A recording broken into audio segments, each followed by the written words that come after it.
O governo estuda aumentar a faixa de isenção do imposto de renda. A proposta está na reforma tributária, o assunto de hoje com o jurista Dr. Kiyoshi Arada. Dr. Kiyoshi, o governo estuda aí aumentar aí a faixa de isenção para o imposto de renda. O presidente Jair Bolsonaro quer que quem ganha até 5 salários mínimos fique isento. São 11 milhões de brasileiros. Aí uma perda de arrecadação próxima de 40 bilhões de reais. Dá para fazer esse milagre aí de isentar essa faixa grande aí de brasileiros? Eu acho que o presidente Jair Bolsonaro, ele é bem intencionado, mas ele não conhece em profundidade a questão econômica do país. Ele deveria deixar isso a cargo do ministro da Economia, Paulo Guedes, né? Porque pular de 900 e pouco para 998 para 5 salários mínimos. Na verdade até 1.900 e pouco não paga. Pois é.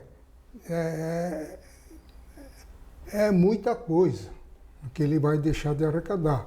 Isso, evidentemente, vai respingar para outras faixas, né? Tem que compensar, né?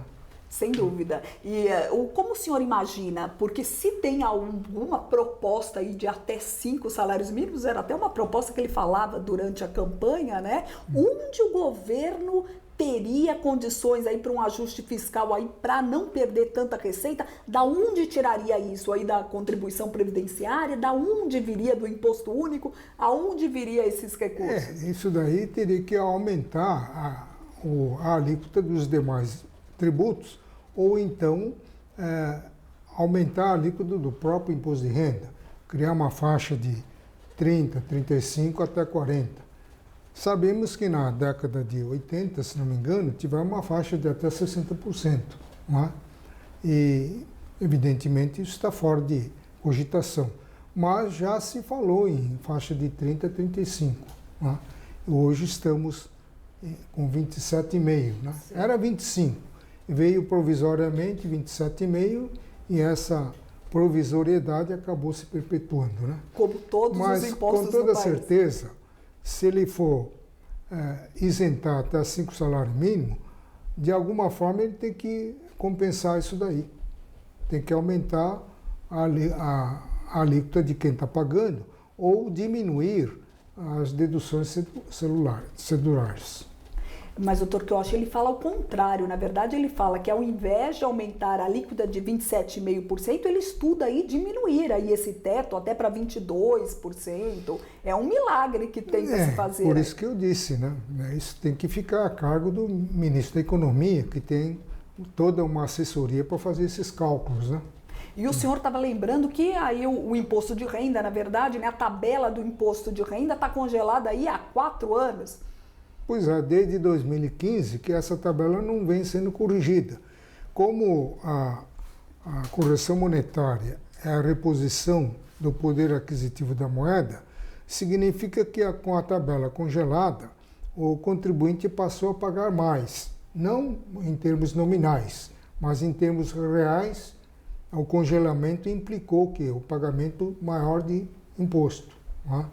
Agora, isso ele diz que vai corrigir, mas se ele tivesse corrigido anualmente, o impacto seria menor. Seria menor. Na verdade, aí é realmente um ninho aí de impostos que é preciso pensar e repensar muito bem para justamente não ter aí perda de arrecadação, que isso realmente não pode acontecer hoje nesse ajuste fiscal do Brasil. Exatamente. Para não haver perda com essa correção, ele está preconizando, num primeiro momento ele falava em acabar com dedução das despesas da mensalidade escolar e médicos, né? E hoje nos jornais já a ideia mudou. Quer dizer, em vez de acabar com as deduções, ele estaria pensando em fixar um teto de dedução. Até o limite X, você poderia deduzir, daí para frente não. Tá? A justificativa nesse sentido é de que tem muita gente que pode, né? E que está, em vez de usar o sistema SUS, está procurando a rede privada Claro. em medicina, e então, para isso, tem que botar um limite de dedução. De dedução. Agora, eu acho que quem tem um poder aquisitivo razoável, ele tem a opção que os pobres não têm. Não é? Os pobres têm que parar no SUS. Agora, quem pode, ele tem a opção de não morrer. Não é?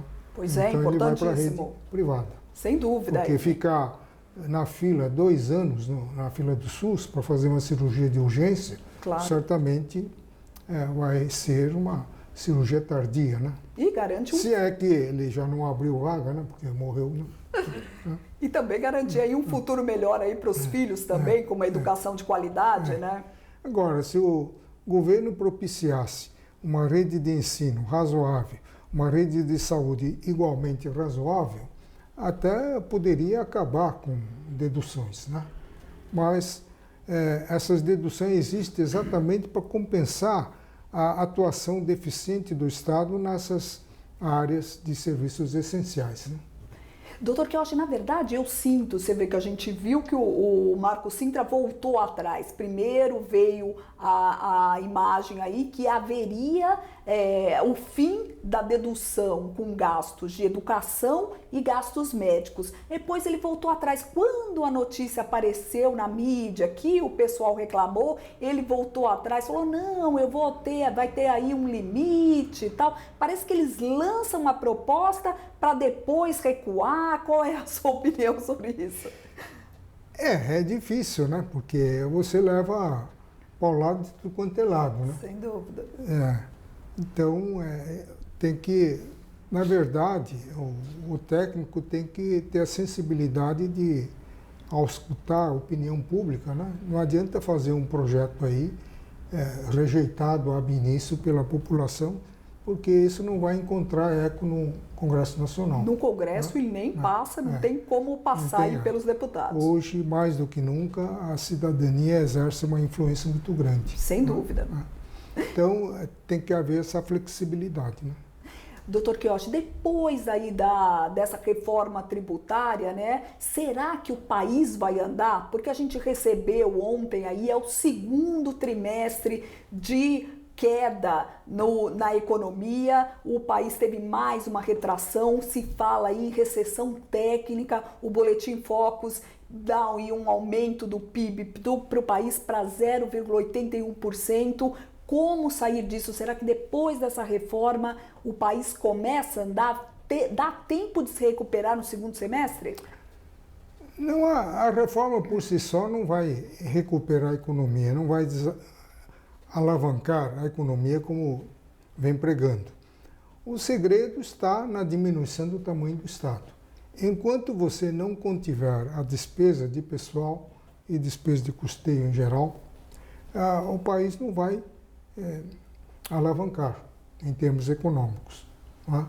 E não há nenhum sinal indicativo de que o governo esteja empenhado na diminuição de gastos. Mas continua. Você tem que acabar com importação de lagostas, de vinho de marca, tem que acabar com cirurgia para acabar com o bruxismo de um deputado, para exibir um sorriso bonito. Sem dúvida, 157 mil é muita coisa. Só um pequenininho exemplo, né? Então, enquanto você não acabar com essas coisas, a economia irá mal.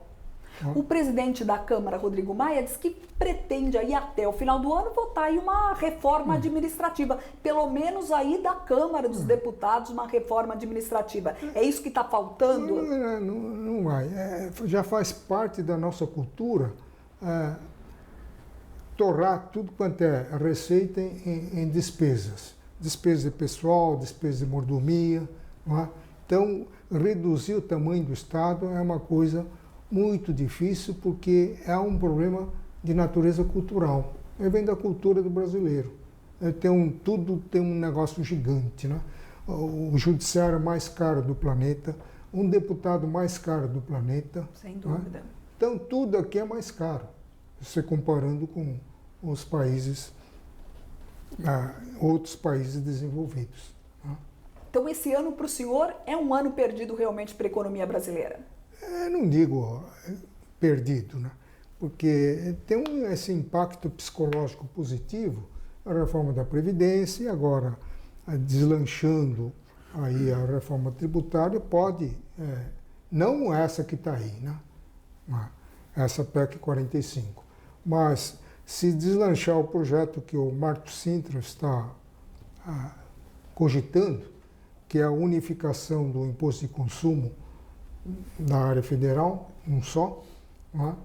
E deixar para outro momento, eventual unificação assim em nível nacional, eu acho que abriria uma nova perspectiva, uma nova luz, uma nova esperança para o setor empresarial começar a fazer seus investimentos. E na sua opinião, o governo tem força? O secretário Marco Cintra teria aí essa liberdade de expressar aí que realmente a proposta do governo é a melhor?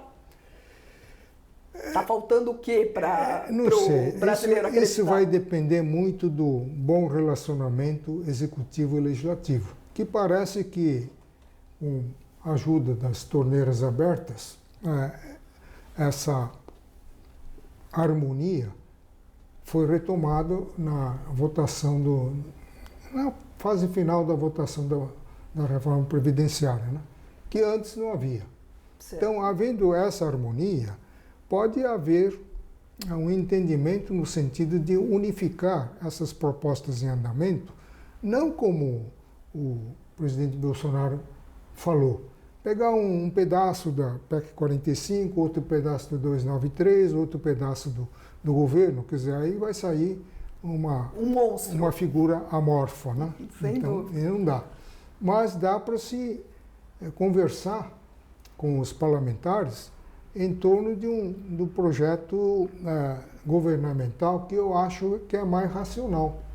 Quer dizer, fazer uma reforma sem mexer na autonomia dos estados e municípios. Você pode aperfeiçoar. Você pode pegar o ICMS, por exemplo, estabelecer uma alíquota uniforme. Não? Nada de 7, 8, 12, 18, 25, 35 que nós temos hoje. E estabelecer, por exemplo, uma tributação de 4% na origem e o restante no destino, para combater a guerra fiscal. Certo. Isso você pode fazer inclusive por uma lei complementar. Alteraria a lei complementar 87, que é a lei de regência nacional do ICMS. Entendeu? Não precisa nem mexer na Constituição. Então dá para você aperfeiçoar isso daí. Entendeu? E dá para fazer agora. Num segundo momento, porque isso que o Marco Cintra está querendo fazer, unificar o imposto de consumo em torno do IBS ou o IVA, o nome não interessa. Por que não pensar isso na esfera estadual? Claro. Ele ficaria com IVA estadual e o município ficaria com IVA municipal. Certo. Incidindo sobre o setor de serviço. O Estado, um IVA estadual, incidindo no setor de comércio. Só que aí, na esfera federal, você tiraria o serviço, ficaria só sobre mercadorias, sobre bens, ou manteria o serviço, provocando uma tributação, digamos, uma bitributação econômica. Seria tributado tanto pela União como pelos municípios. Né? Doutor Quioshi, muito obrigada pela sua presença aqui no NGT Notícias. Obrigado você, Viviane. E com certeza vamos conversar ainda muito sobre a reforma tributária nesse segundo semestre. Sem dúvida. Mais uma vez, muito obrigada. Esse foi o NGT Notícias de hoje. Muito obrigada pela sua companhia e eu te aguardo na próxima edição do NGT Notícias. Até mais!